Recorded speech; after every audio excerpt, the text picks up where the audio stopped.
Hello everybody, welcome to our chart delineation webinar.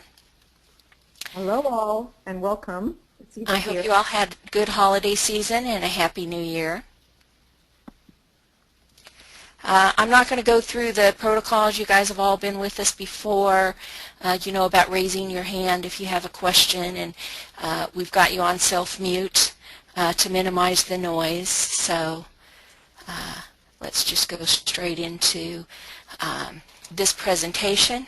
This particular webinar will be recorded, as most of them are, and I will be giving you copies of these slides because this presentation we're introducing two new topics.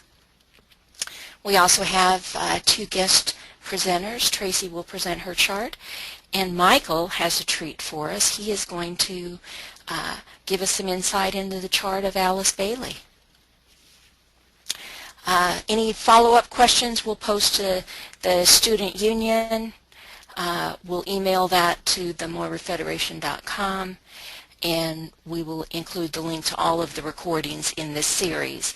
I see we've got a couple of people who are new this year, and we'd like to welcome you to the Moira Federation. This is the 8th or 9th one in this series, and you can go back and look at the previous ones in this series. Okay, two new topics that we are going to be introducing. I will introduce retrogrades, and then Eva will introduce interceptions.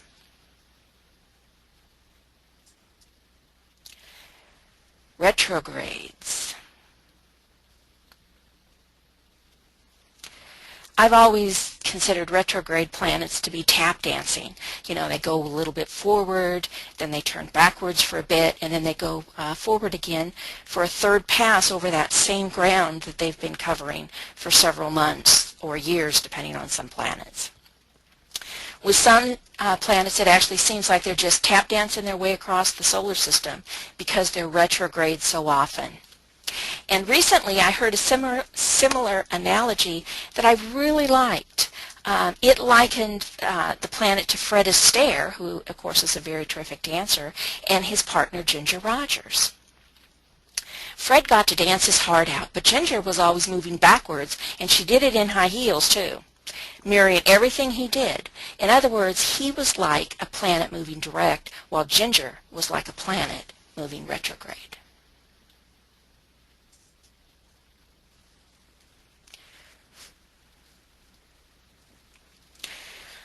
We have two different ways that retrograde planets are going to impact us, via transits and also within our natal chart. You know, our natal chart, that's going to be a snapshot of the night sky at the exact time of our birth. But the planets, they didn't really stop, did they? They continued to move slowly across the sky, and their movement is referred to as transits. What we do is we overlay that onto our natal chart to see how they impact the planets within our chart. As they move along, they visit or transit all our houses, planets, and they trigger events as they pass, depending on the nature of the planet transiting and the one being visited. They not only transit a specific house and planet, triggering events to happen in that house, but they also form aspect relationships. You know, they conjunct, they square, they oppose, and they trine our natal planets as they sweep through the sky. So while the transit may last anywhere from a few hours with the moon to a few years with some of the outer planets, it may have stimulated or awakened something that was previously dormant within our chart. And even when they move on their way, separating from the aspect, the effects might have permanently changed us.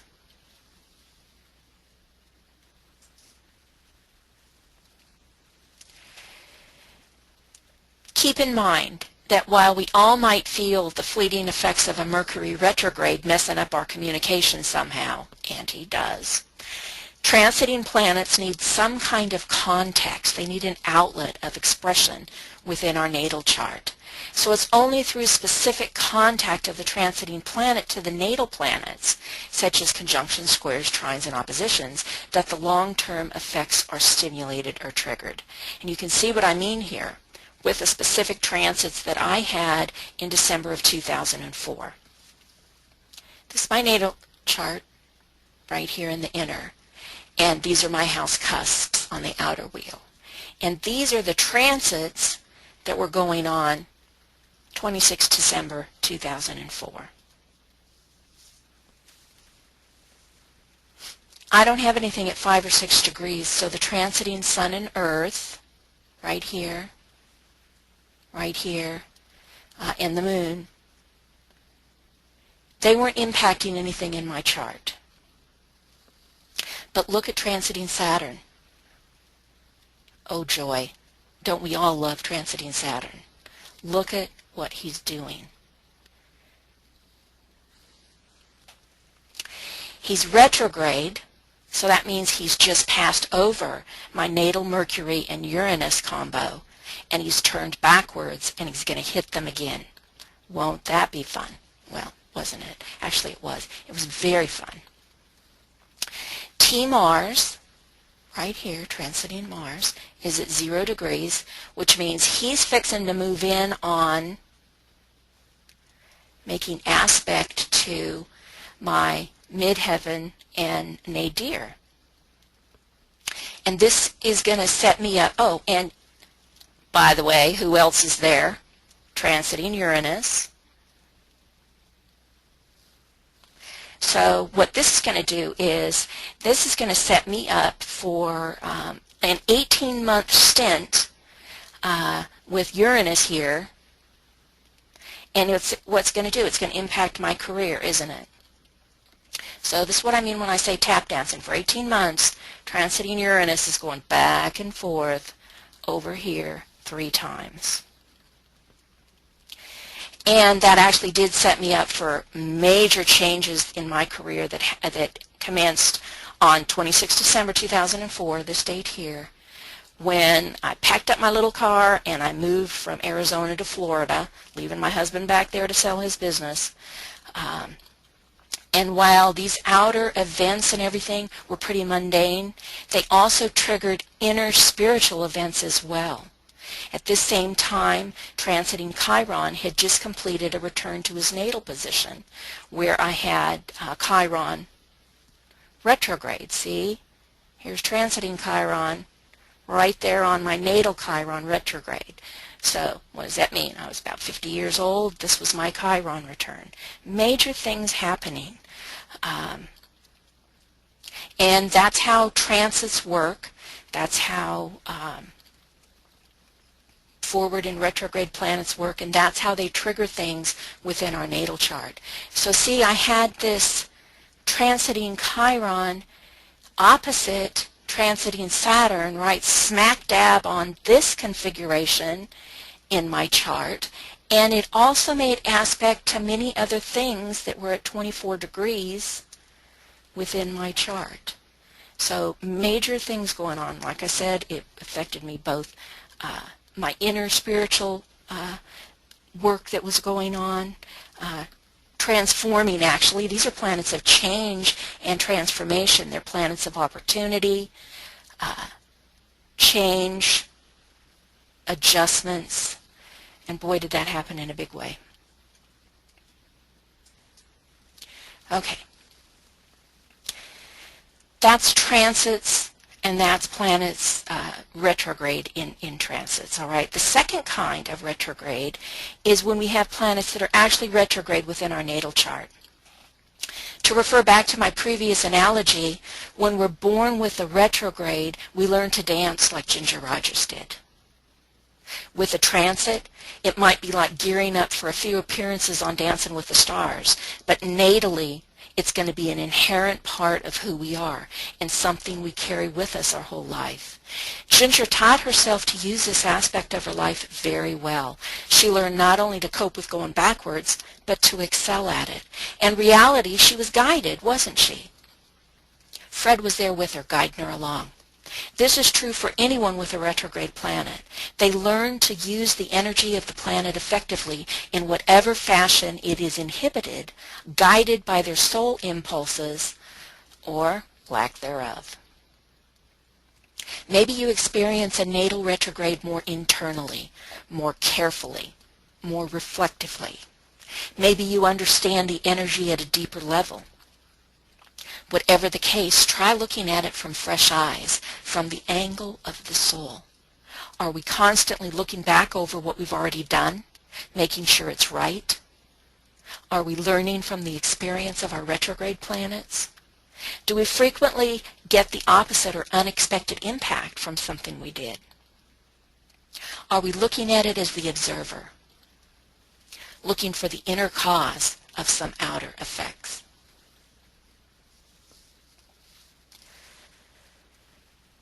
Okay. Why does a planet go retrograde? What causes it to go retrograde?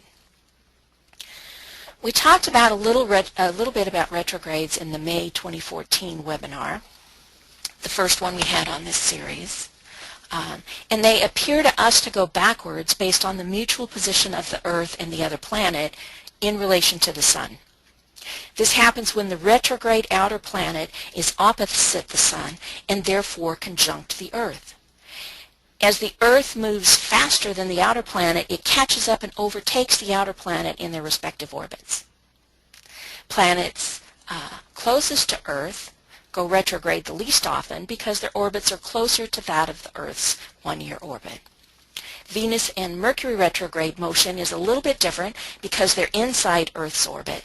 This means they move much faster than the Earth. And while we think in terms of them as always being close to the Sun, that's only their apparent motion, from here on Earth. They only retrograde during an inferior conjunction to the Sun, which means that they're between the Sun and the Earth. But hey, why am I sitting here trying to explain this to you when a picture is worth 1,000 words?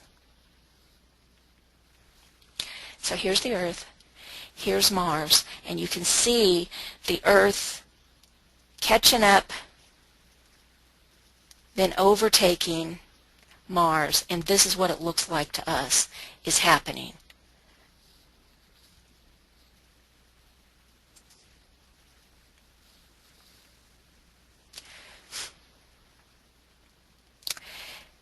Third time is the charm. Remember I told you that it goes forward a little bit and then it stops and goes backwards, goes forward a little bit, stops and goes backwards, and then stops again and goes forward again. That's 3 times passing that same set of degrees. This is actually a Mercury retrograde cycle from early 2014. The first span started at 18 degrees Aquarius. It retrograded at 3 Pisces, and that's the span. Those are the degrees that it hit 3 times. So the transiting cycle actually includes all 3 passes. The retrograde cycle includes all 3 passes, and it spans those degrees that are hit. So in this case, Mercury was only retrograde, this period right here, for 22 days, but the impact of the cycle was actually about 66 days. In the case of a planet being retrograde in the natal chart, what does that mean? It means the person was born in the middle of the cycle, during this period here somewhere, when the planet was backing up and going over the same ground it had just passed.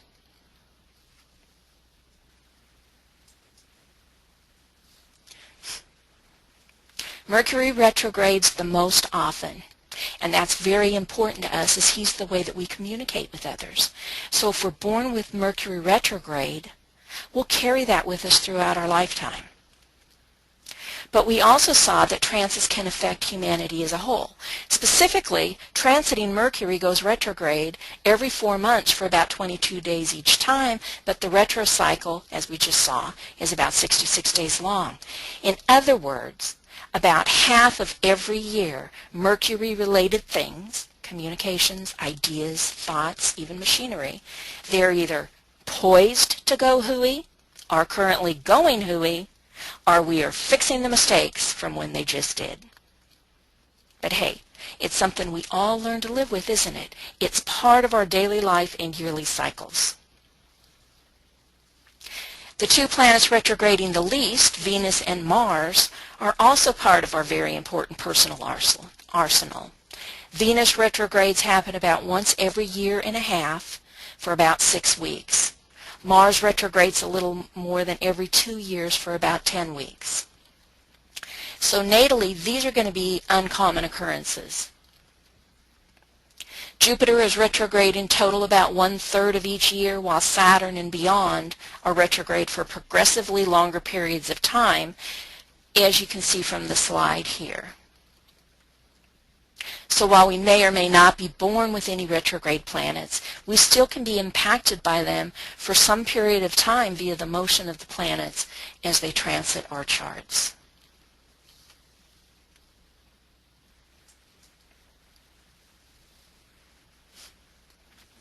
Since outer planets are usually transpersonal, so more generational in nature, we're not really going to discuss them in detail. They are retrograde a considerable amount of time, and many of us have them retrograde in our chart, so it's not all that unusual. It's hard to say how we will experience a retrograde, depending on a number of things, including the nature of the planet itself, as well as our place on the path. The gamut can run from the planet behaving in an unusual manner to it being more internalized for us, where we were always acting cautiously on things that involve the way we express that planet. We might pause more often than other people to reflect on things before we commit to any action, or it could be inhibited in some other fashion.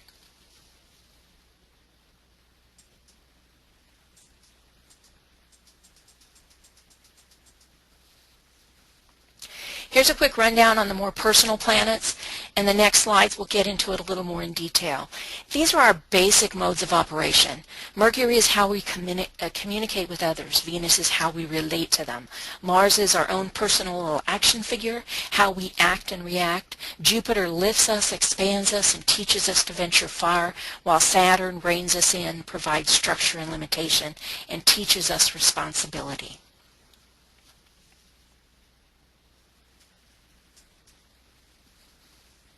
We've all heard about Mercury retrograde stories. I know I get my fair share of communication misunderstanding or misspelling during Mercury retrograde periods, one of which we're getting ready to enter soon.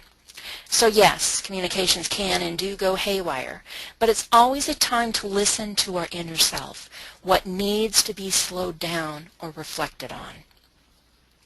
A good analogy for looking at Mercury direct is to think in terms of left brain kinds of activities, logical, sequential, straightforward, analytical. During a retrograde, it can switch to a more right brain approach, needing to be more intuitive, creative, or to express non-rational kind of thinking. This will, of course, depend on the sign it's in natally. Some signs will foster the left brain activity and some will counterbalance it, so the effect of the retrograde will change accordingly. Whatever the case, individuals with Mercury retrograde in their charts will communicate and process information differently than individuals who have Mercury direct. They may perceive things differently, have difficulty organizing information or putting their thoughts into words. They may be highly organized, but have one of those systems that only they can understand. Ideas can be strong and innovative, but they might not have the effective outlet to get their point across to others.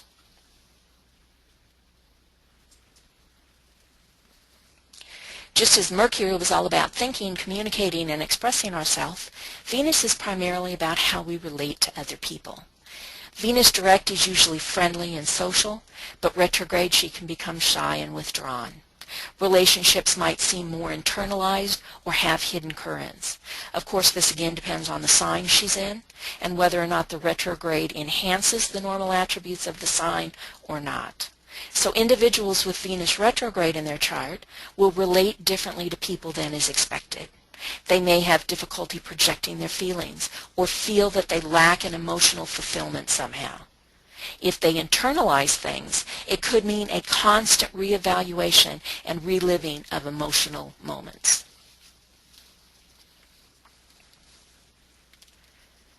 Where am I? Mars is considered a hard planet for most. Being retrograde might mitigate that hardness.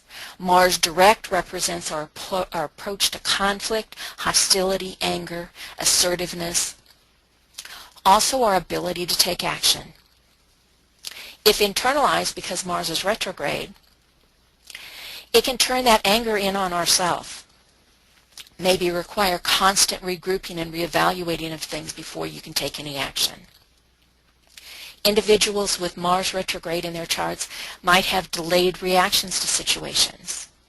Mars retrograde often requires exploration of the deeper issues beneath the surface of a situation before moving forward.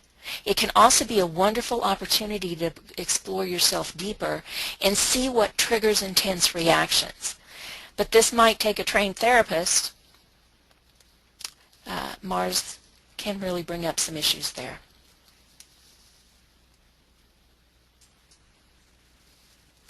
Jupiter is considered a beneficial planet for most of us. Being retrograde, it might lessen the rewards. With Jupiter, all things are larger than life, and we incarnated specifically to learn from these experiences, so most things are fair game in the process of learning through expansion and then integrating what we have learned into a healthy personality. If Jupiter is retrograde, then things won't be quite as large. The experience might not be so over the top, and the integration might take more effort than if Jupiter was direct and less inhibited. Individuals with Jupiter retrograde in their charts will seek growth and expansion and higher education differently than individuals who have Jupiter direct. They may find themselves planning and then replanning instead of actually getting out and doing. Or they internalize it and seek inner wisdom or spiritual self-help studies instead of a formal education. Saturn is considered a hard planet for most, and being retrograde might mitigate that hardness. Saturn is the ring past knot of our solar system. Ancient astrology thought it was the farthest planet out there, so it set boundaries. It represents many things: structure, opportunity, time. It has a karmic component to it. It is our personal ring past knot we have until we've taken the third initiation and are free from karmic responsibilities and have mastered the three lower planes, the physical, astral, and mental planes. Something to keep in mind is that we expand our experience through Jupiter, but we organize and contain them through Saturn. One is like an exhalation of breath, and the other is like the inhalation of breath. Both are necessary. These characterizations of retrogrades are brief, and they're by no means all-inclusive. There are many more interpretations that could be indicated, and in fact, each of us could have our own individual way of expressing a retrograde planet. But it gives you an idea of some of the energies involved and what impact a retrograde will have. Okay, before Eva takes over, are there any questions on retrogrades?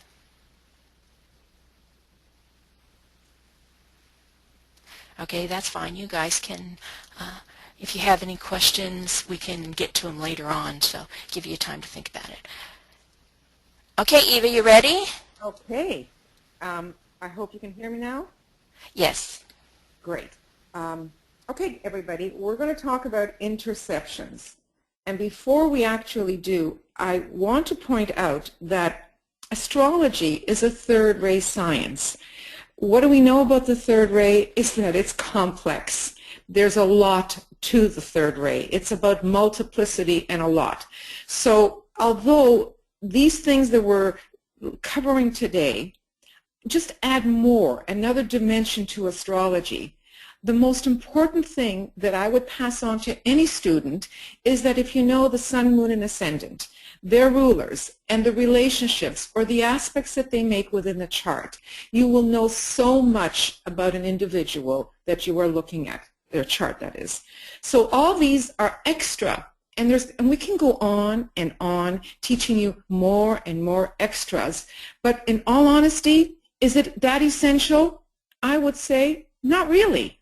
But because it's there and because people ask us, well, why this and why that, we are covering it. So I leave it with you, and depending on how great your interest is in astrology will depend on how much energy you give this extra material that we are introducing you to. So what are interceptions? Well, we know that when we look at a chart, just over here, each one of these is a house, correct? And normally there's a sign on each one of these cusps, a different sign that introduces the house, and that becomes like the ruler of that house. Now, with an interception, what ends up happening is that there is a sign that is self-contained within a house, just like it's being pointed out here for you. You see the blue and the green, they're not on the cusp.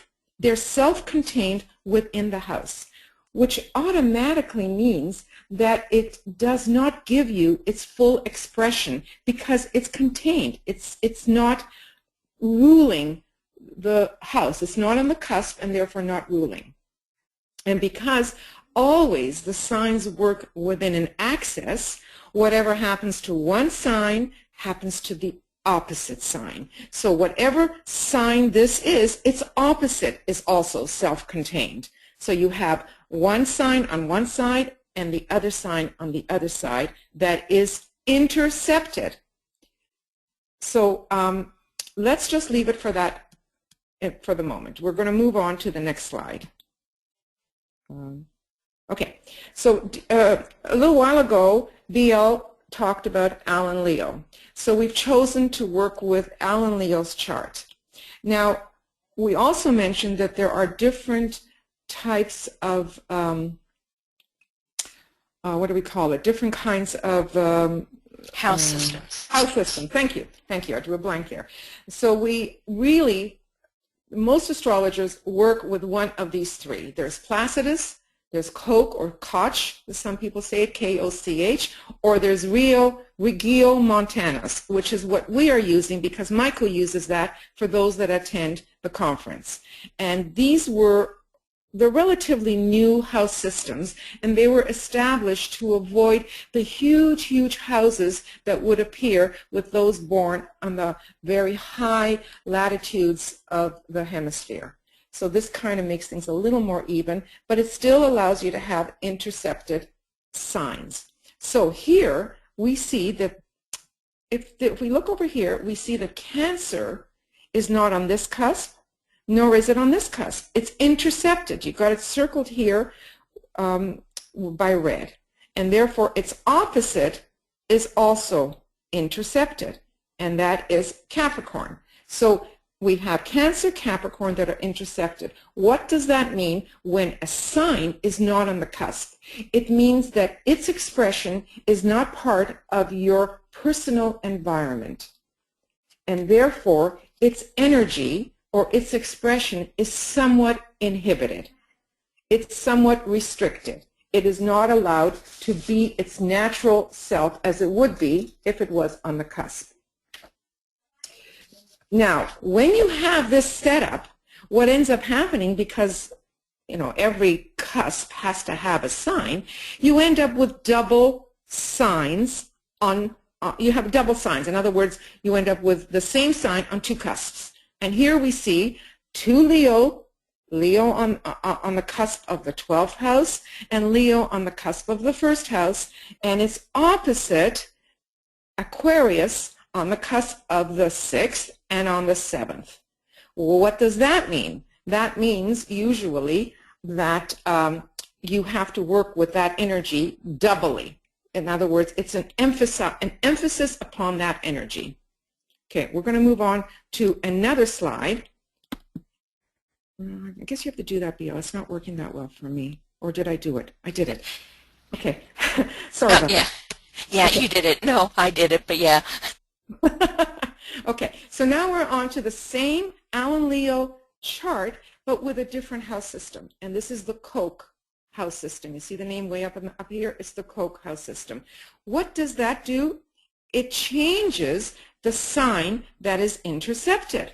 In this case, we have Gemini on one axis and Sagittarius on the other axis. It is intercepted. It's self-contained within the house because on the cusp of the 10th house, you have Taurus. On the cusp of the 11th house, you have Cancer.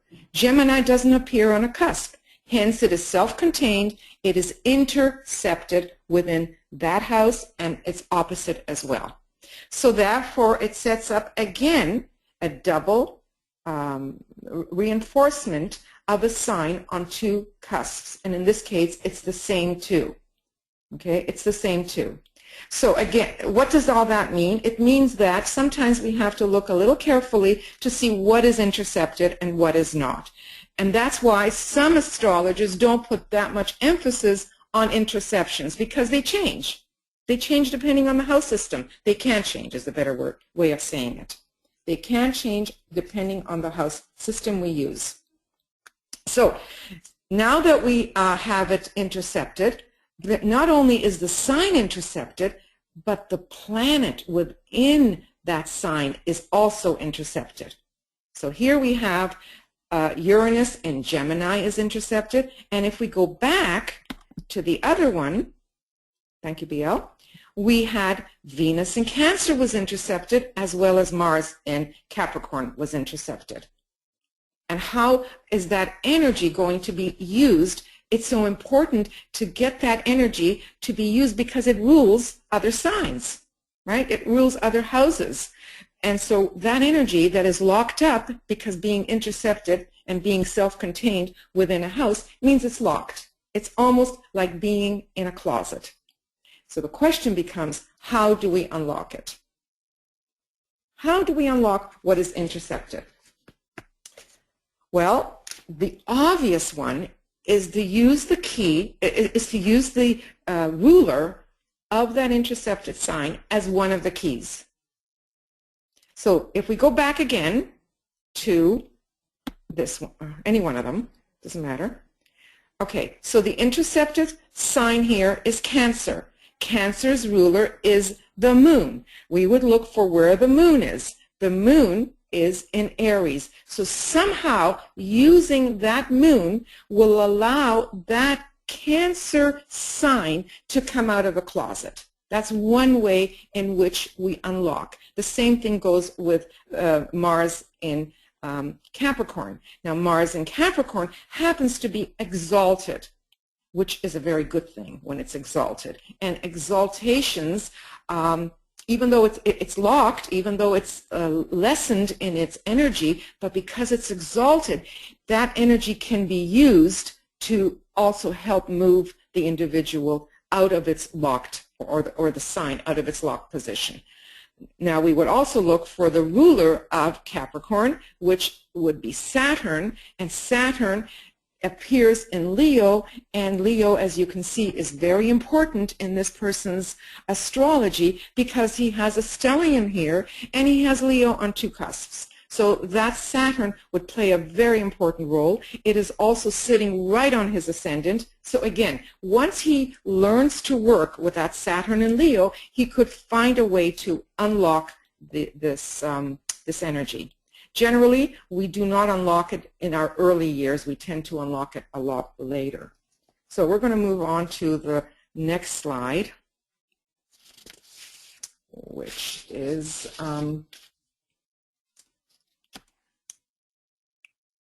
so we said that they were already in a closet.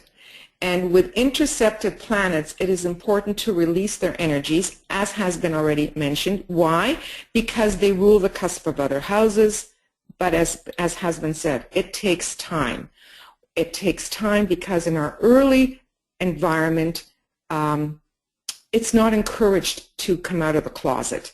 You need to learn to work to the highest level that you can of that particular sign and that particular planet. So it's frustrating for a lot of people because they cannot really express the energy very well that's locked within the sign. Moving along to the next. The other way of unlocking an interception is through the transits that BL has talked about. When anything transits, it creates a new dynamic of energies. So if it, for example, is either opposite the planet that is intercepted, or if it's conjuncting the planet that is intercepting, it can open up that interception and release the energy of that planet to allow fuller expression of that particular planet, and then, of course, the sign. So we look at the ruling planets of intercepted signs. Do they form aspects with any other planets that are intercepted or in other signs? What is the relationship like? Is it friendly? In other words, is it an ease? Is it a trine? Is it a sextile? Or is it a challenge, like a square or an opposition? So these are all things that one would look for with interceptions. As we get older, we learn to better express the higher qualities of both the planets that are intercepted and the sign that is intercepted. I did not put up my own stuff here. Maybe I should have, but as I looked at the various house systems and my own astrology, I had the same, well, in 2 of the house systems I had the same signs that were intercepted, and in one of the house systems I had 2 other signs that were intercepted.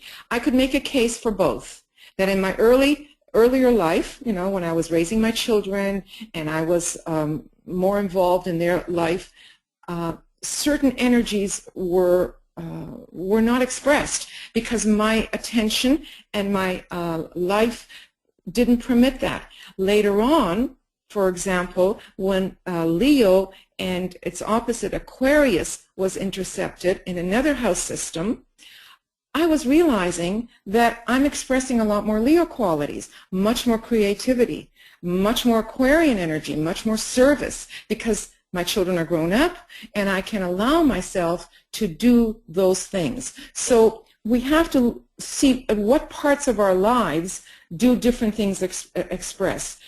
I can make a whole case here for Alan Leo as to which worked at what part of his life and which worked for another, but you get the idea. As we grow older, one set of interceptions might be more applicable than when we were younger, again, depending on the house system. And then there are those people who never have an interception. Okay? So interceptions are not for everybody on everybody's chart. Okay, we move on. Thank you, BL.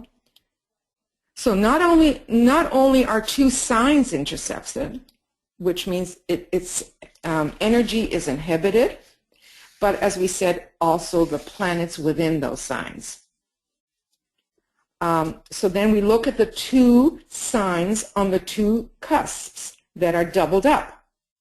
This gives double emphasis to the repeated axis, highlighting the area that needs extra work.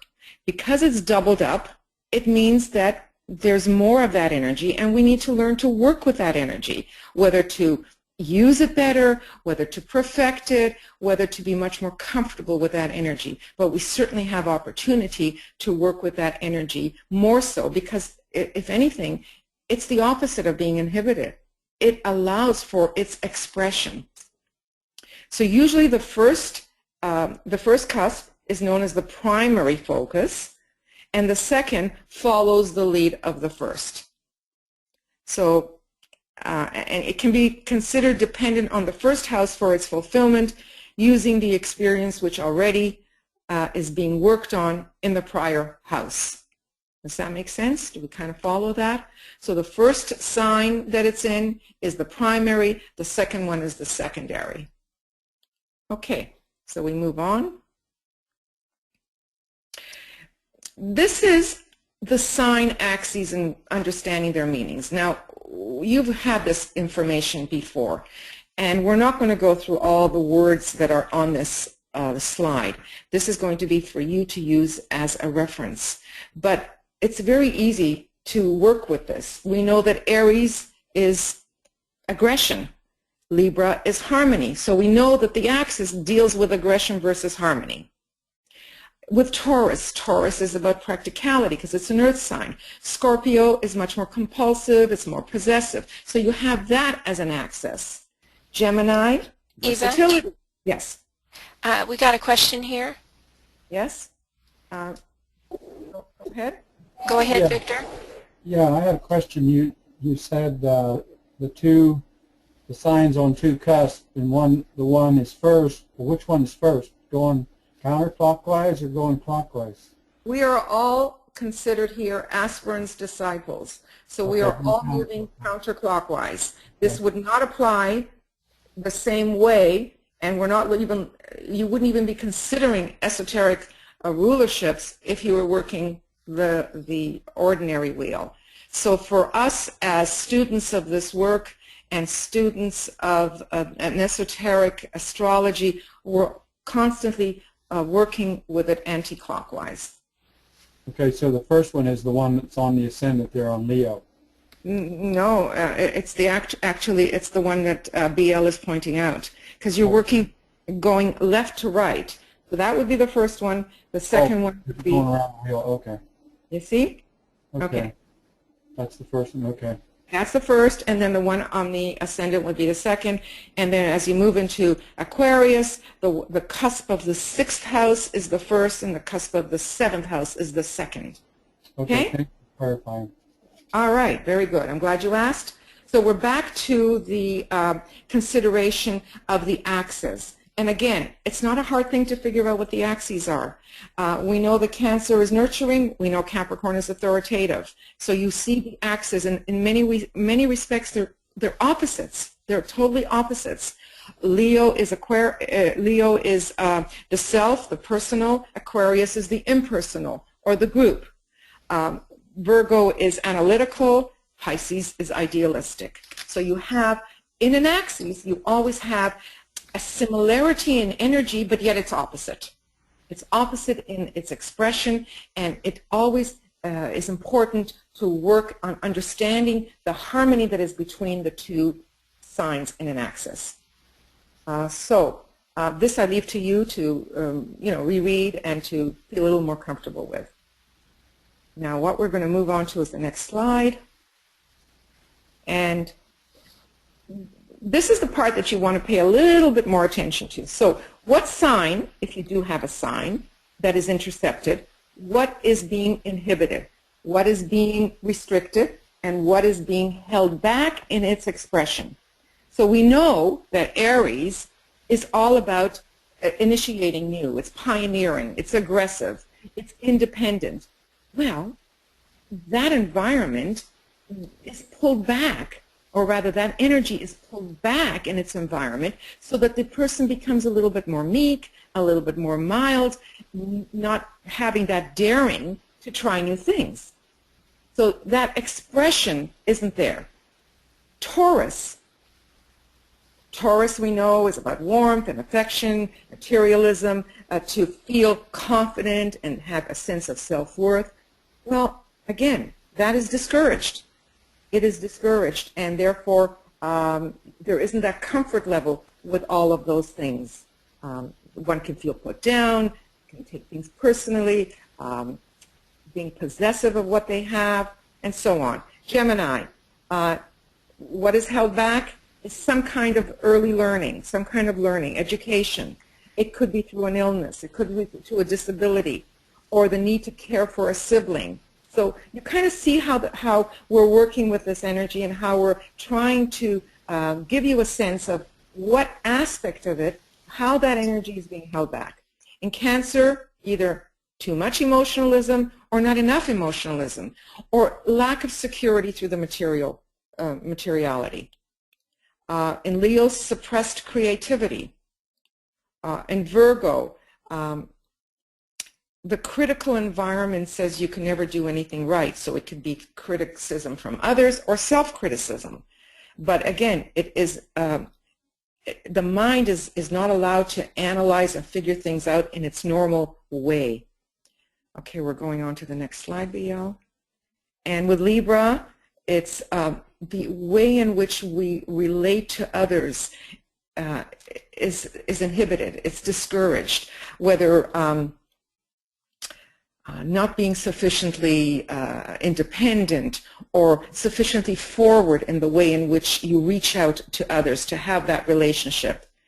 In Scorpio, whether it's suppressed sexuality or it could be those strong emotions, the environment is not allowed to be its normal way.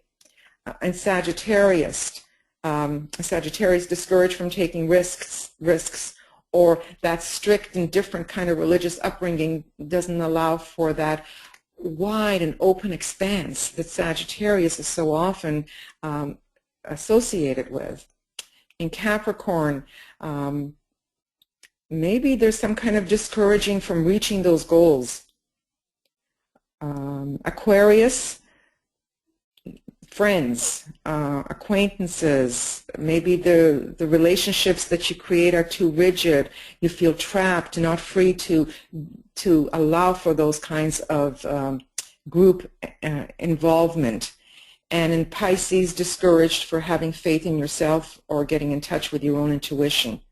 So you see how we're playing with the energies that you already know about each one of these signs. This is nothing new for you, but it's just that we look at it as being more restricted, more held back. And we've got to find ways to unlocking it. Okay, any questions on these interceptions before we actually move on to our guests? Yes, we have a question here. Go ahead, Yvonne. Eva, looking at your birth chart, I just listened to this. I don't want an interception, and I looked at my birth chart, but I can't tell from looking at it if I have interceptions. Can you look at your birth chart and tell this? Yes, you can. Because if you let's go back to the one we were looking at here. Thank you. Thank you, Biel. Okay, so you see how on every cusp there is a sign. On every cusp there's always a sign. If you find that there is a sign in the middle between the cusps, like here, you know that that particular sign is intercepted. The same thing up here, between the 9th and the 11th house. In the 10th house, there is a sign on the cusp, which is Taurus here as the midheaven, and as we go to the cusp of the 11th house, it's Cancer, but in between, there's Gemini. It doesn't sit on a cusp. Every other cusp has a sign on it. And so if you look at your birth chart, if there's anything that's sort of in the middle between two signs, that's the interception. I got it. Thank you. The light bulb went on. Okay, way to go. All right. Any other questions?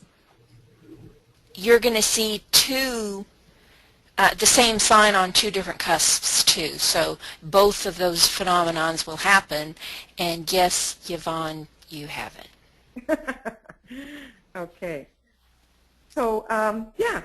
So it's just another piece to put together to add to the depth of what you already know. And especially as you're trying to understand yourselves better. It's really for yourself, self-analysis, self-interpretation, and you know, we want to know our rays, we want to know our astrology. This just adds more. It just adds more. And so if you find it complicated, don't worry about it. Don't do it, because it's not the most important thing. But it does add another dimension, and that's why we're offering this. We'll probably work with more transits later on so that we give you a greater feel of transits. And for those that do attend Michael's astrology at the conference, he always gives us transits. So it's an important piece in looking at the dynamics that have been created. I think that's another important piece, even more so than these transits. Than these interceptions. I think transits are very important. So we will spend a little bit more time looking at transits and how they impact you and what to look for. Okay? So we're moving on. BL, you want to take over?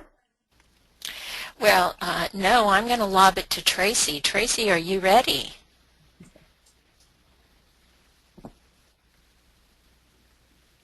Tracy, you got to unmute yourself.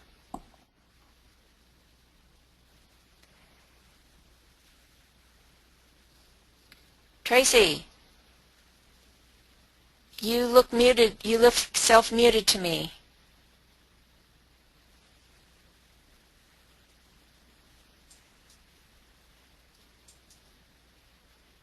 I got a question here. Hold on a minute here.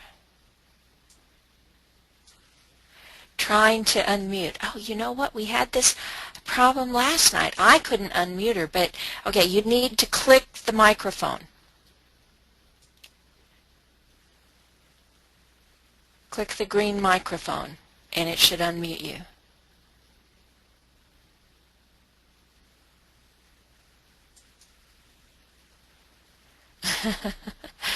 Okay, let's see.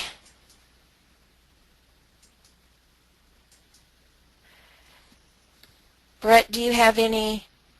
Okay, all right.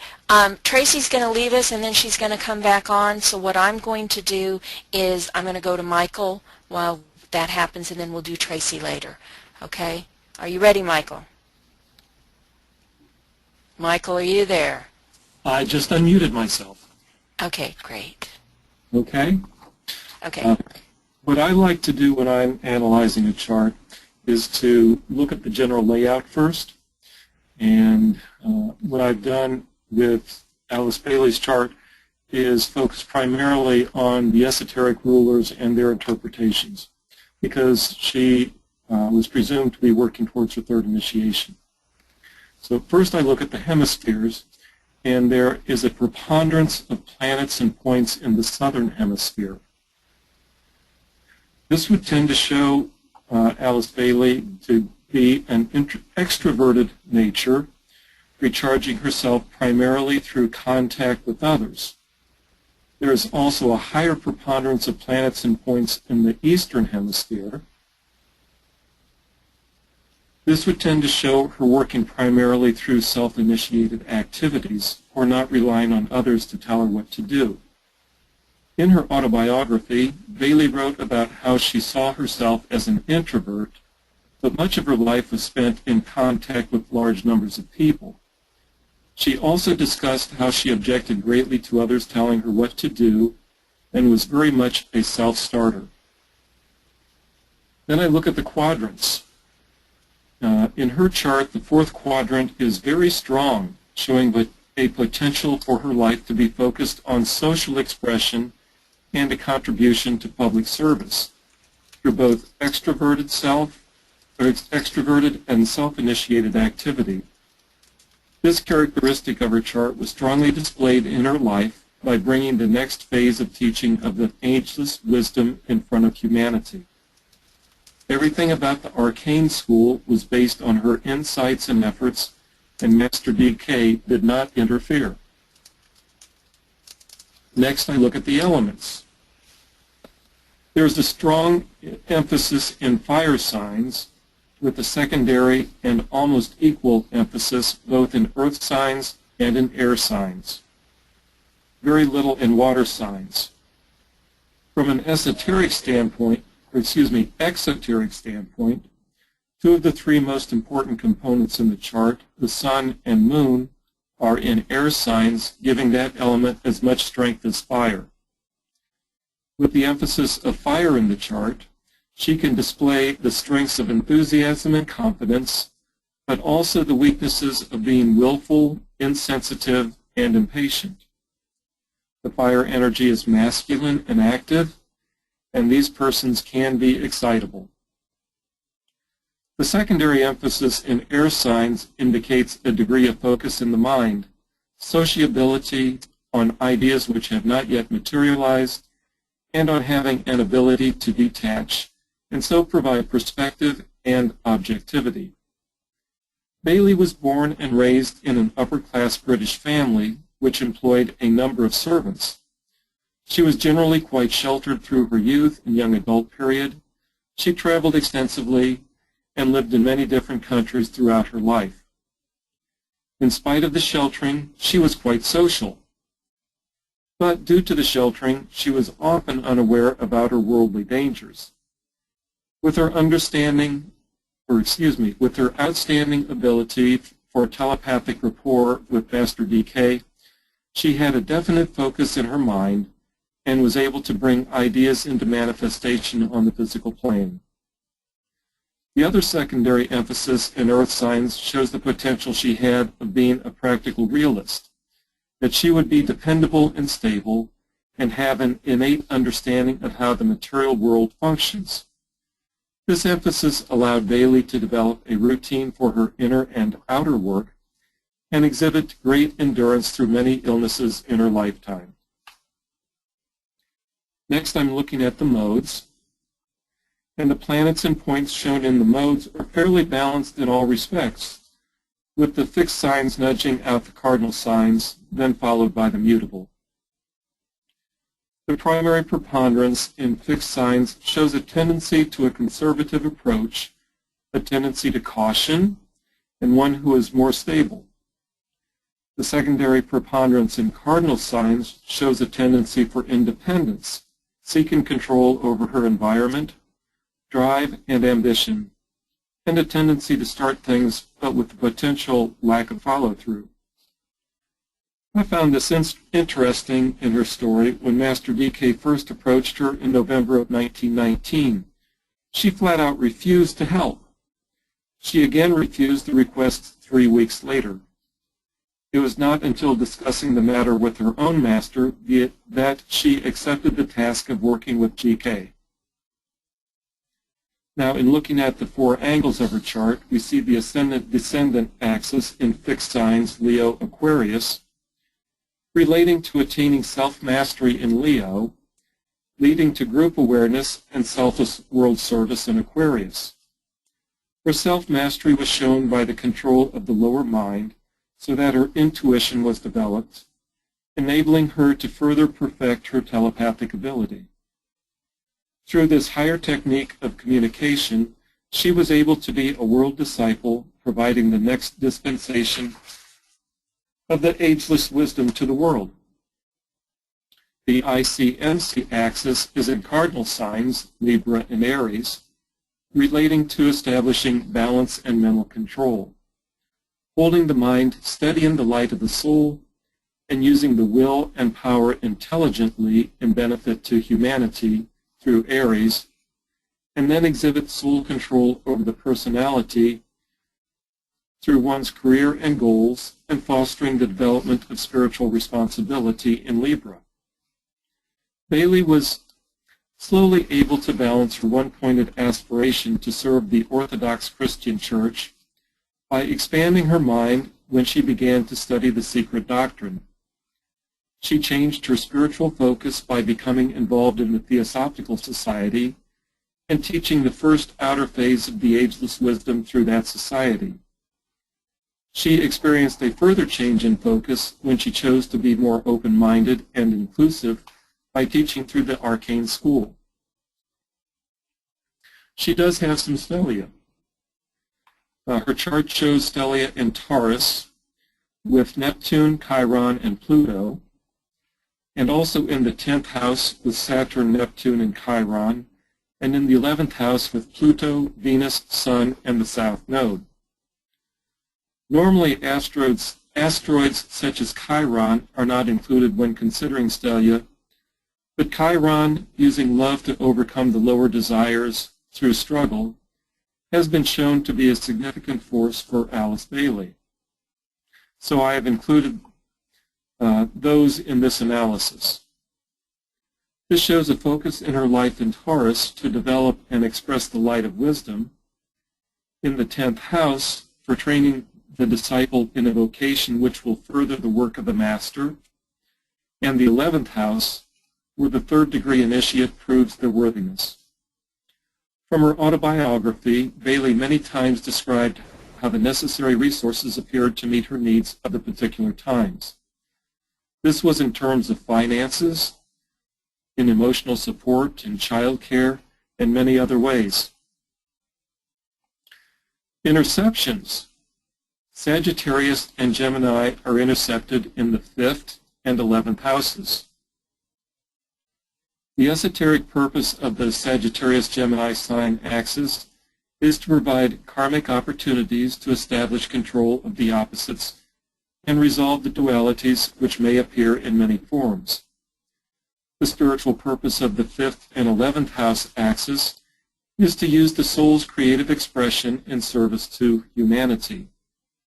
It appears that both the signs and the house purposes worked out in her life.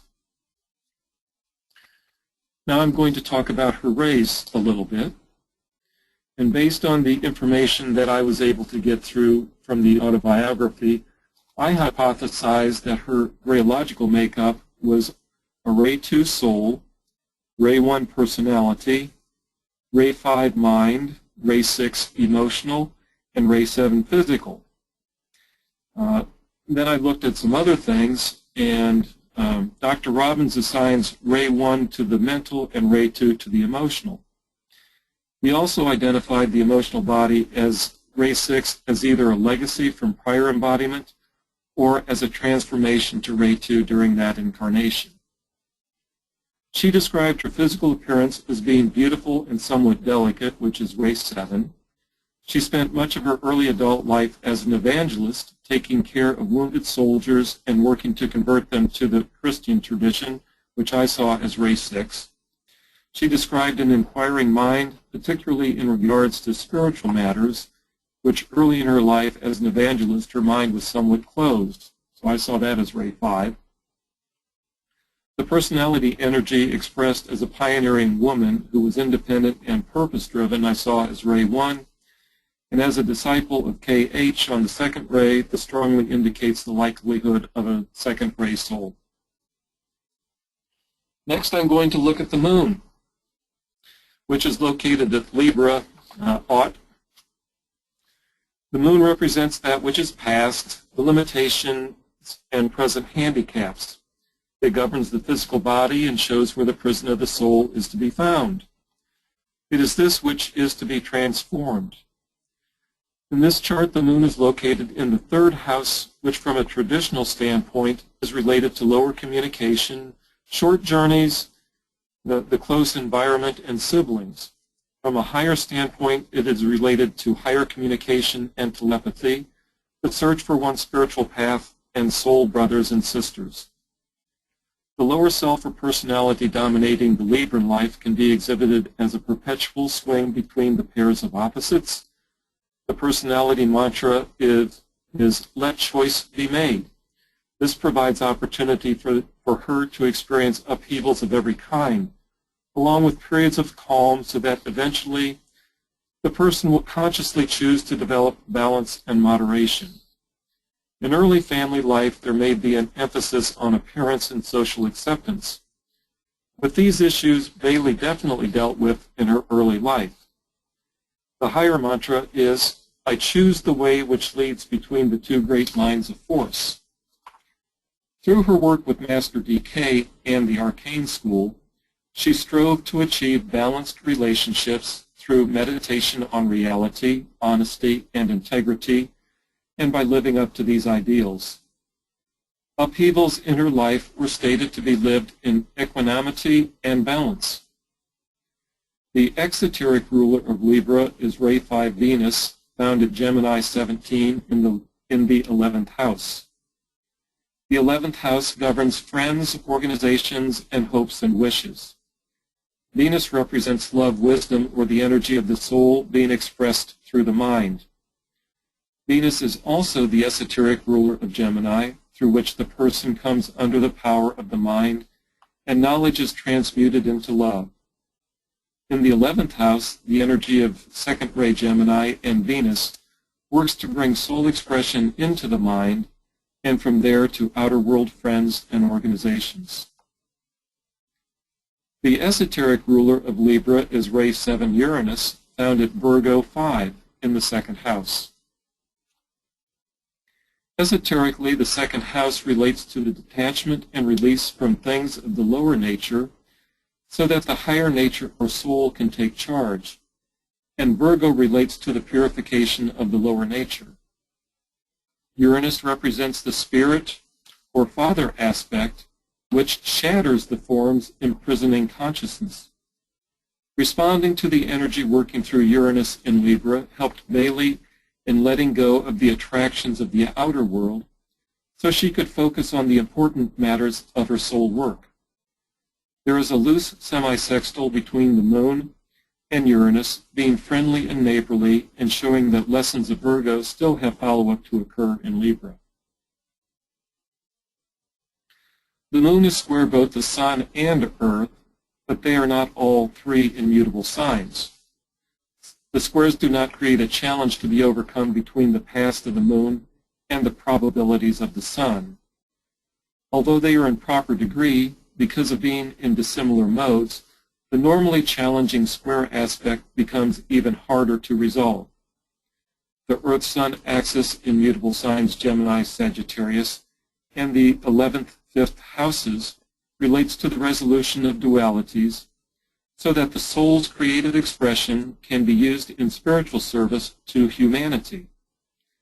The Moon in Cardinal Libra challenges the disciple to follow through on the task of achieving the needed balance. As the Moon refers to the past, Bailey was able to transcend and transmute issues of her early life, not surrender to the ways of the outer world, and so was able to meet her potentiality in her life of service. For her Sun, it's located in Gemini 25. The Sun represents the problems of the life or the probabilities. The Sun itself is a representation of the personality or one's identity. In this chart, the Sun is located in the 11th house, which is related to friends, organizations, social reform and politics, and hopes and wishes, and that's from a traditional standpoint. From a higher perspective, the 11th house is related to true spiritual brotherhood, spiritual vision, and working with one's soul group in furtherance of the plan. Even though not stationed in this house, it is governed by Aquarius, which goal is to develop the Ray 5 scientific mind and thereby use it in group effort to aid world need. And that's kind of where I also was thinking she had a Ray 5 mind. In Gemini, the mantra of the personality is, let instability do its work. The Sun in Gemini is a call to release the hold of the lower self and identify with the love and beauty of the soul. This is achieved by holding the mind steady in the light so that soul illumination may occur. The goal is to use the light of the higher mental powers to inform and inspire others to reach for their higher goals. The mantra of the soul is, I see my other self, and in the waning of that self, I grow and glow. The high goal of Gemini is to express intelligent love through service to the whole. In her sheltered childhood, Bailey was coddled and somewhat self-centered, always having servants to look out for her best interest. After leaving home at age 22, she changed her focus from the lower self to that of service to humanity. First was with the Sands Soldiers' Homes in Ireland and India, then through the Theosophical Society, finally through the Arcane School. Ray 4 Mercury is the exoteric ruler of Gemini, and is found in Cancer 11 in the 12th house. Exoterically, the 12th house represents the collective unconscious, the unknown, and institutions caring for the ill. The lower nature of Cancer can be thought of as the three bodies or sheaths in the outer objective world, and Mercury represents the lower concrete mind. Bailey spent a number of years as a young adult caring for injured soldiers in England and India, and there was much instability created which led to difficulties and illnesses. The Sun and Mercury make no aspect in the natal chart. The esoteric ruler of Gemini is Venus, which is found in its own sign. The meaning of Venus in Gemini was touched on above in discussing the esoteric ruler of Libra. The Sun is conjunct Venus by an orb of less than 8 degrees, providing a strengthening of their combined second ray and fifth ray energies. Now looking at the ascendant. It represents the intended life or the immediate soul purpose for this incarnation or the possibilities of the life, the spiritual goal for this and future embodiments.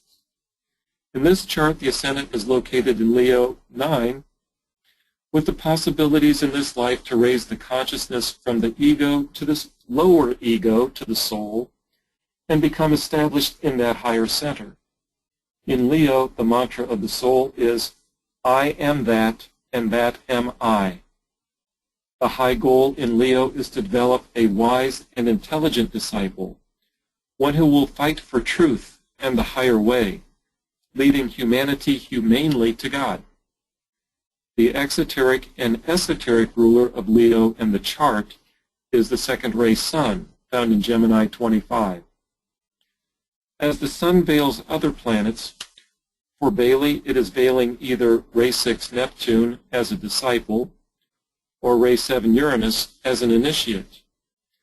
By looking at Bailey as a disciple and placing Neptune over the sun in Gemini in the 11th house, the meaning could be to provide purification of the astral nature, which is Neptune, in order to control the unstable nature of the lower personality by developing the intellect, which is Gemini, so that the spiritual group can manifest the necessary vision and purpose to carry out their part of the divine plan, which is the 11th house.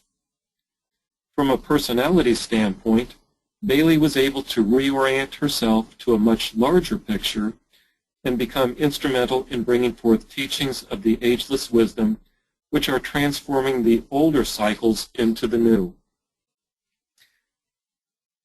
If we look at the sun veiling Neptune and the ascendant, which are within 3.5 minutes of a semi-square, showing somewhat of a restriction between the two. This restriction is working out, and that can be seen as the emotional devotion exhibited as the evangelist in her early life, which is ray 6 Neptune, transforming into the world disciple and teacher, the ray 2 Gemini, in order to carry out the divine plan. This shows the beginnings of transferring the energetic influences in the life from the planets to the signs. And a quote from Esoteric Astrology on page 54, it might be said that the higher response to the realities and qualities revealed and made possible by the impact of energy from the zodiacal signs is somewhat dependent upon the waning influence of the planets to hold down the consciousness aspect of the man. Going on, if the sun is taken as veiling Uranus as the hierarchical ruler, then we might see the restrictions due to the semi-square with the ascendant as ray 7 Uranus acting as a challenge to the disciple to sharpen her mind, become highly organized, particularly in her use of time, and develop into a leader using the love and wisdom provided by the second ray Gemini energy. This appears to be some of what Bailey was able to accomplish in spite of physical health issues throughout her life. Now we look at Neptune, which is a sacred planet expressing the sixth ray, which is devotion and idealism, and it's the esoteric ruler veiled by the sun of Leo. And it's found at Taurus 13 in the 10th house. The purifying energy of Neptune, also known as the Lord of Eternal Love, promotes control of the lower nature and the transmutation of desire into aspiration through Taurus, and seeks to train the disciple in the vocation which will further the goals of his or her master's ashram. Neptune is loosely square the ascendant, creating a challenge of meeting soul intent. Although the first contact which Bailey had with Master was with Master K.H., and that happened at age 15, her upbringing was in the Christian tradition. Her devotion to Jesus led her at age 22 to begin the life of service caring for wounded soldiers and striving to save them through the traditional Christianity teachings. It was not until age 39 that Bailey began working with Master D.K., and that began initially with great reluctance. So we see training in the early life, but the personality creating roadblocks to moving into soul-inspired work. How much more you want me to go? I think we need to stop here if that's a Okay. good stopping point for you. It is. Yeah, I agree. Well, thank you, Michael. I think you covered some really important areas and very good points you made. It's very, very full and very much appreciated. I have very little to add because you did such a comprehensive analysis. Just a few points I want to point out for the audience to think about and consider. One of the things that you mentioned, Michael, is that she saw herself as an introvert. Interestingly enough, that, you know, like you said, she's got all these planets and on the south, south hemisphere, and all these planets on the eastern side, which is the opposite of being inside and introverted and subjective. And yet she's got a Leo ascendant. So look at what the soul chose. The soul chose for her to have to move out of that introverted space and be on center stage, to be out there in front of people. And so she was forced, Mars, forced to have to do that. Mars is sitting right on her ascendant, so that so much energy was needed for her to get out of that, that whatever you want to call it, that introverted space, and to be out there in the world. And even though it's in the 12th house, it's still sitting right on her ascendant. So that's an interesting thing to note. The other thing that I thought was worthy to note is this stellium that she has here in Aries. You know, there's a lot of first ray associated with this. And she's got Jupiter in the 9th house, the house of higher learning, and Jupiter is also the teacher, and she became the teacher. So she's got all this energy here in Aries, and the ruler of Aries is Mars. Let's go back to where Mars is. Mars is sitting right on her ascendant. So we see the relationship here with Aries and all of that energy and Mars. She's the disciplinarian, Saturn. She is the teacher. The world sees her as an Aries kind of individual, outgoing. Like Aries, we know, has first ray associated with it. And I do want to point out for the audience, even though we haven't really studied this, is that that Saturn falls in Aries. So Saturn, which usually is restrictive, it usually allows someone to be limited, to be authoritative, to be hemmed in. Well, if it falls, it doesn't allow it to do that, what it normally would want to do. In some areas, it's inhibited. So its natural energy is inhibited. So she could really do her Aries thing here because Saturn is in Aries and it falls there. It's not as prominent as it would be if it wasn't falling. Kind of makes sense? You understand what I'm saying? Okay, so that was one thing. The other thing is she's got very little water, as has been pointed out. The only thing she's got in water is her Mercury, the mind. Now, isn't that interesting that it's the mind that is in water? And we tend to say that if you had a lot of water, you had Cancer and Pisces and all this water, you'd be somewhat psychic. So which planet is it that she's got in water? She's got the mind. And isn't it the mind that was being used as an amanuensis for decay, as the telepathic person, the psychic person that could get all this energy and then be able to transmit it via a communicative approach right there. And as you very well pointed out, Venus, the esoteric ruler of Gemini, is right there beside her sun, which is in Gemini. And the other thing is, as you pointed out, it's the ruler of her moon. Now, the moon is also the lines of least resistance. It's the way in which she naturally is without thinking. And so she knows how to communicate, because that's what Librans do. They communicate, they relate, they find themselves in social environments. That's a very natural thing for her to do. And with all that Gemini, it magnifies it even more, in spite of the fact that they are squared. She's got all this ability to relate, to others. And the other thing is that it's in the third house. It's in the house that normally Gemini would occupy. So there's that extra emphasis, again, on that Geminian quality of communication. And isn't that what she's done? She's communicated to us, absolutely communicated. There's only one more thing I'm pointing out, and then I'm letting this go because we need to move on, and that is this Cancer energy. She's brought that in from the past. This is the South Node. The South Node is that which we bring in from the past, and if we look at its opposite, the North Node, it's in Capricorn. Now, for those of you who don't know, in astrology, we can make anything fit, okay? If you know what you're looking for, you can find it. Now, we know that she was, almost going to have her third initiation, and perhaps she did before she died. So she sits in Capricorn. This is her destiny. This is what she's reaching toward.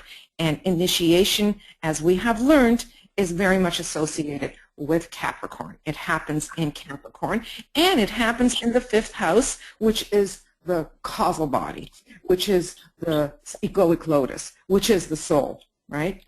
So she becomes soul infused in the 5th house through the North Node, and you want to call it Capricorn. So that's it. But thank you so much, Michael. Super, super job. Thank you. Yeah, thank you, Michael. And I just want to add, Eva, that it's unusual for the nodes to be anything other than retrograde. Their normal motion is retrograde, and here they're stationary for her. So it was very important that she not only have this Capricorn Cancer axis, but that she have this particular degree as well. And what are they doing? They're squaring her moon. So this was a karmic lifetime for her, as Eva said, to make that Capricorn, that initiation. The Saturn up here in her 10th house also reinforces that. So there's so many little subtle things going on here. And you did a great job of pointing out so much in her chart. Thank you, Michael. Okay, so I think we move on, and maybe we have sound now. Okay, Tracy, are you ready? Yes, hi Biel, thank you for that. Hey, okay, go ahead. Okay, so I'm Tracy, and I was born on the 4th of August 1966 in the UK, which gives me a Capricorn ascendant, a Leo sun, and a Pisces moon. My hypothesized ray chart is Soul Ray 2, Personality Ray 3, Mental Ray 4, Astral Ray 6, and Physical Ray 7. The quadrants at the bottom left indicate that my most strongest is the 3rd quadrant, which is houses 7 to 9. They emphasize social identity, worldly issues. I've always been focused on or interested in social psychology and betterment for the world. I studied social psychology at university, studying social psychology, understanding relationships, and then looking into what is needed for the world as a whole and the healing.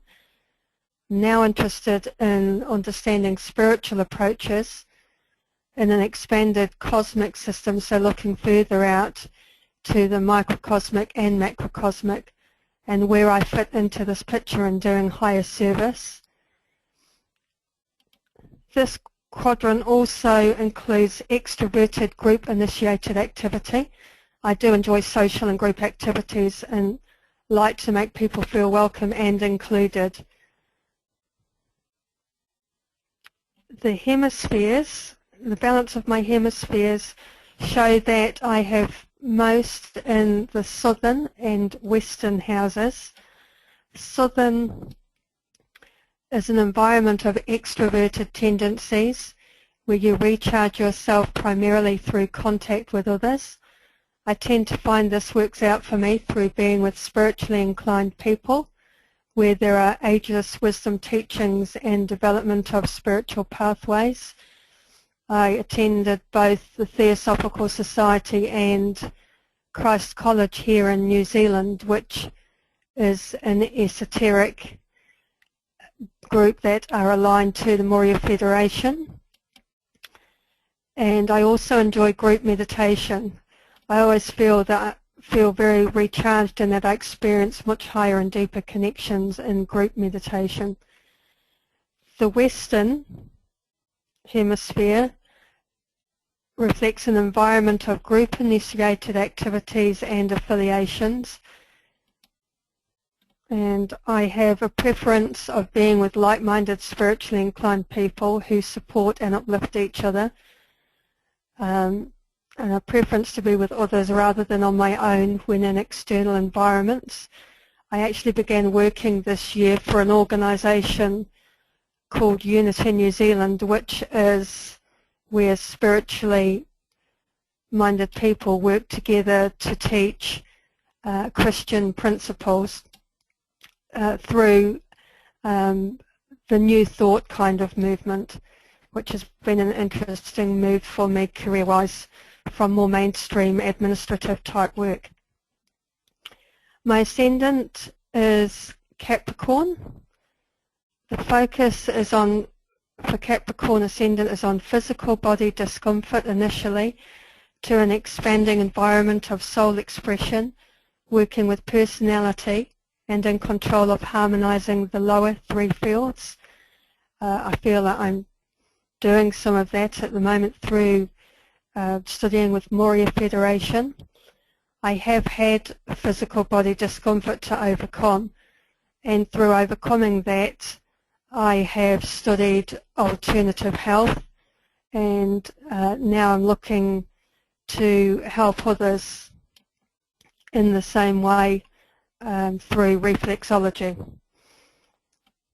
who are suffering from discomfort. I've had to go to alternative health because nothing mainstream was able to help me at the time. The esoteric key phrase for Capricorn is let ambition rule and let the door stand wide. Capricorn negative traits that I'm working on overcoming are being too cautious, being too pessimistic in relationship to taking the first steps into soul expression. I've wanted to step into more spiritual pathways for quite a while, but have placed materialism and mainstream career roles first in my life to date. Some vices of the rays of Capricorn that I need to overcome, the Capricorn rays. Ray 1 is pride, willfulness, hardness, arrogance and obstinacy. And Ray 3, absent-mindedness, criticism of others and obstinacy again. So I have a tendency sometimes to see my way as being the right way, and I need to overcome those tendencies. Ray 7, formalism and self-opinion. So again, it's in relation to opening myself to a wider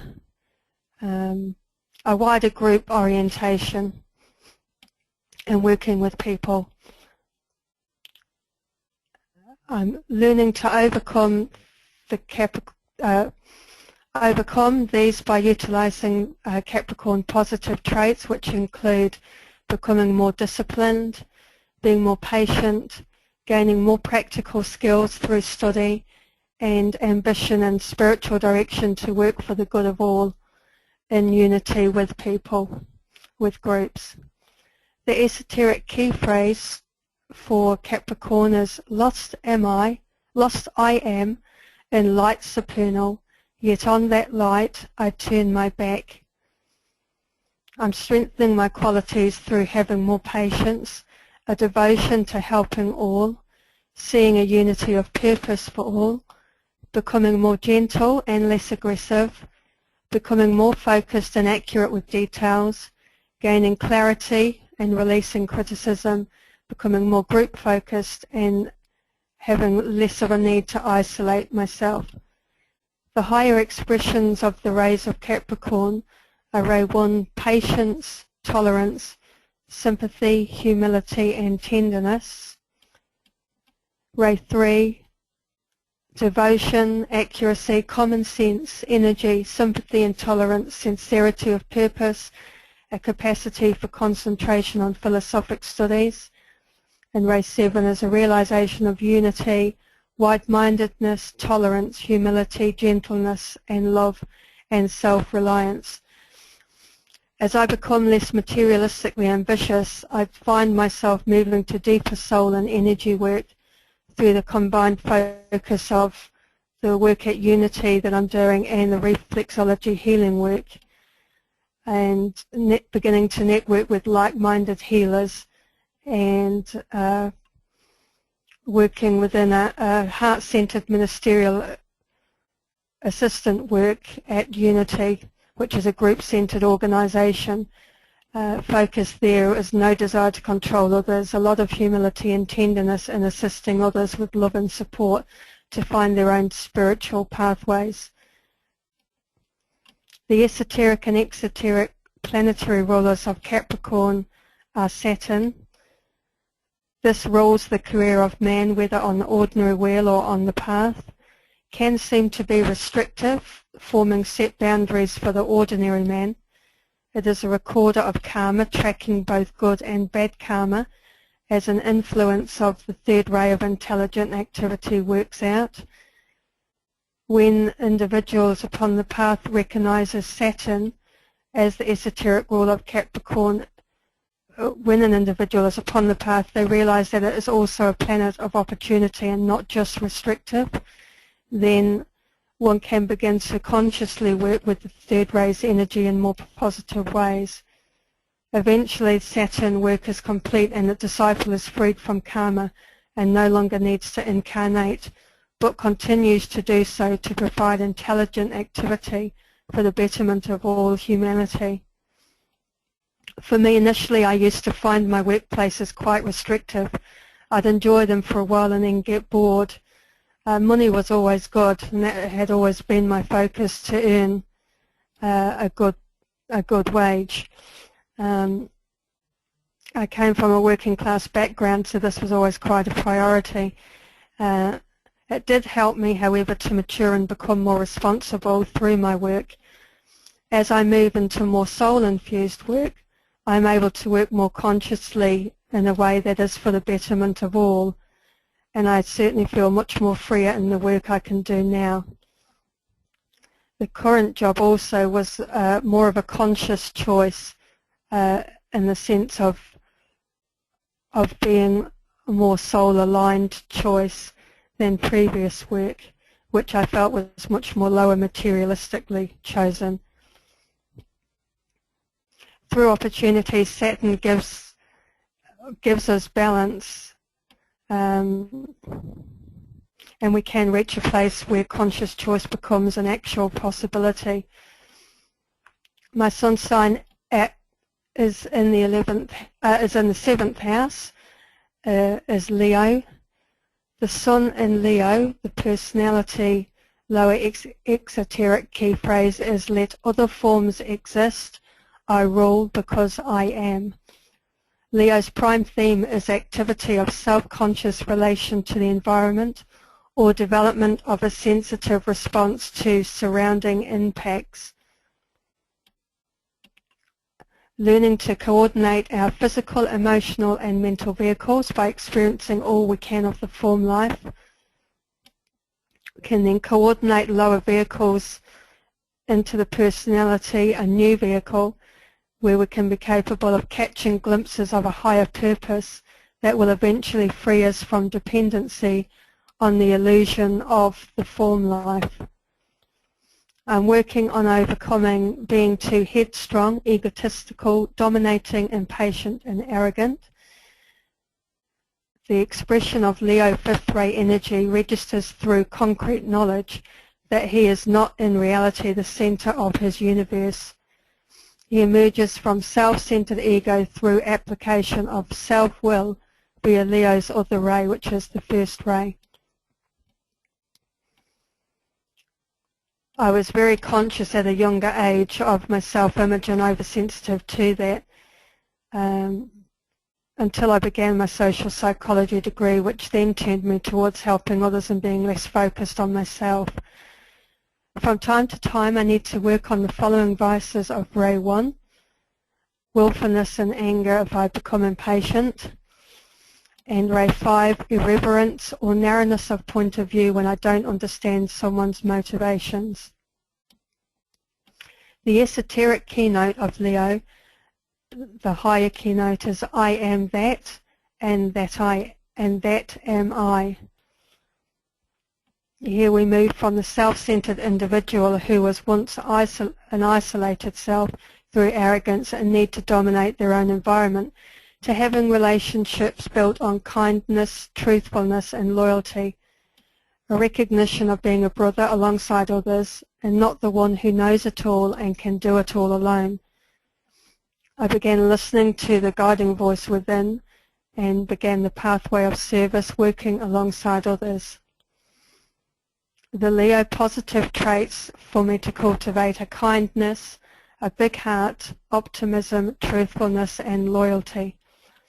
The virtues of Ray 1, strength, courage, steadfastness, truthfulness arising from absolute fearfulness, power of ruling, capacity to grasp great questions in a large-minded way and of handling men and measures, and Ray 5, strictly accurate statements, justice without mercy, perseverance, common sense, uprightness, independence and keen intellect. These are all to be worked on. I have become able to effectively express in a more truthful and accurate way and have become more confident of myself as a unique and independent being within a group and not as a separate identity altogether separate from groups. I find that keeping to honest facts and persevering with clients leads to their growth rather than trying to control them through a self-motivated need to protect myself and ideas. The virtues to be acquired: patience, tolerance, tenderness and humility for Ray 1, love, sympathy and devotion and working to serve all, reverence and wide-mindedness for Ray 5. The Sun transmits Ray 2, love, wisdom. The Ray 2 virtues are calm, strength, patience and endurance, love of truth, faithfulness, intuition, clear intelligence and serene temper. The vices can be over-absorption of study and not doing anything with it. And I have studied quite a bit in my life and not particularly followed through in finding a career relating to my study.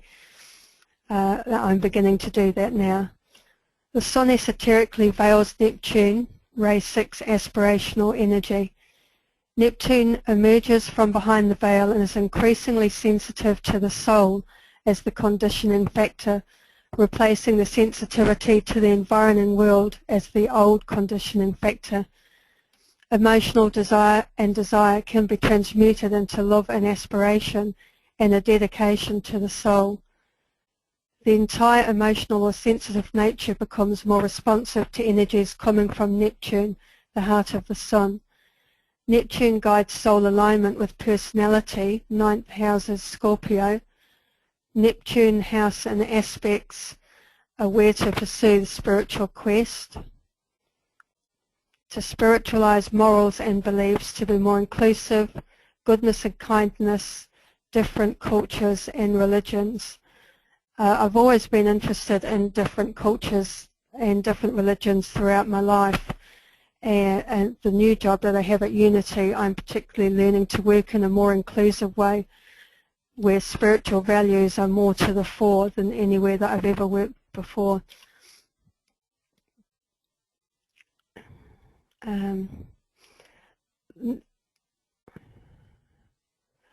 This makes for a wise and compassionate leader, and where I'm working, the use of positive words and language that uplifts is a particular focus. The task is to refine substance of your personality nature and to stimulate the nature of the heart. And again, my work as a minister's assistant is now moving me into a much more heart-centered way of being. I've always been very sensitive to the environment and those around me, in particular the energies being presented to me. I'm learning to transmute the emotional desire-based sensitivity into love aspiration and dedication to soul work. The organisation I work for is a combination of Ray 2 and Ray 6 energies, which is interesting in relationship to my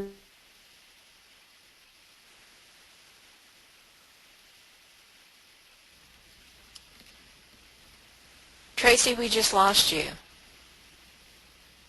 Or am I the one who's lost?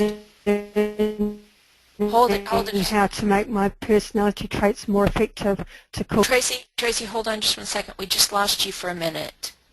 Or was I the one who was lost? Okay. No, it's... We lost her. We lost her. Okay. Can you hear me? Yeah. Yeah.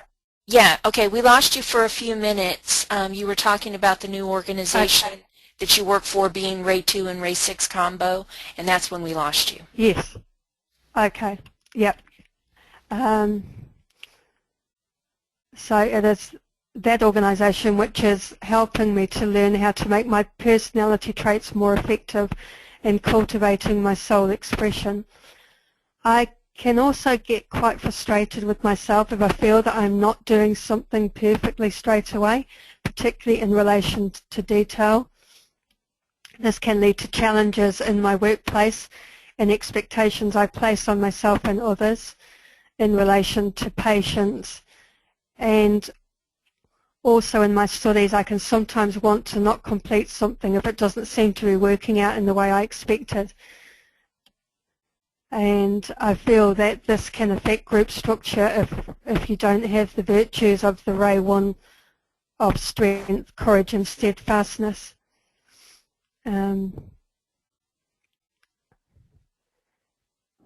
So this can lead to a device of indifference. This leads to needing to work on balancing my Sun-Earth axis, which is the Sun in Leo, and the Earth in the opposite sign of Aquarius, to begin working in harmony. The environment where the work must be done on personality to transform my sign's exoteric key phrase into the higher expression of the soul keynote is the 7th house, which is the house of relationships. Higher spiritual purpose is therefore an environment establishing viable spiritual relationships with the soul and soul group. I have a tendency to not like being alone, hence prefer group events. But in this sense, I've also had to learn to move from codependency, which can lead to intense emotional pain rather than creative and empowered relationships. I went through a period of studying psychotherapy in 2005, and I felt that this time helped me to find a truer self, my truer self, before committing to another relationship or organisations. After this particular time, I met my current partner, which has led to a committed relationship, and the relationship does have its spiritual elements as well.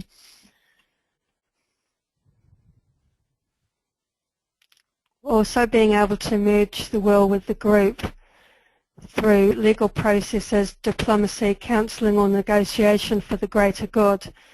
I'm learning this through working with the trust board and the spiritual counselling of the minister. These are all part of the Sun-Earth axis through Leo and Aquarius, working in harmony with others. As part of this axis, the work to be undertaken in Earth and Aquarius involves the loving use of the concrete mind for the advancement of those ideas and principles that will bring a sense of unified wholeness to human existence. We publish a booklet at Unity called The Daily Word, which expresses positive thought principles for the concrete mind, enabling people to feel uplifted and empowered. And this organisation was called unity because the idea of a unity to all humankind through creating positive thought forms and higher spiritual principles was part of their beginning principles when the company first set up in America. The exoteric issue with Leo Aquarius is personal versus impersonal, creative versus unconventional. The esoteric purpose is learning self-mastery that will lead to group awareness and selfless world service. Tracy, do you have a lot to go? I'm just looking at how we're doing with time. Okay, well, I'm just following the notes that we went through. Okay, so I'm going to ask you to, rather than telling us the qualities of the particular energies, tell us about you and how they apply to you. So pull that out of your notes. Okay. So this is looking at not taking things personally, to be more unconventionally creative, and to be comfortable with the uniqueness. And this is where I tended to feel more comfortable fitting in one way to my environment, but also wanted to express my uniqueness and wasn't so comfortable doing that.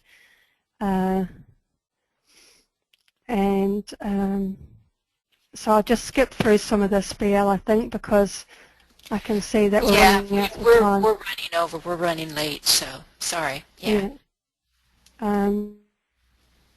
You gave us a lot of information about yourself, and that's the important part of this exercise.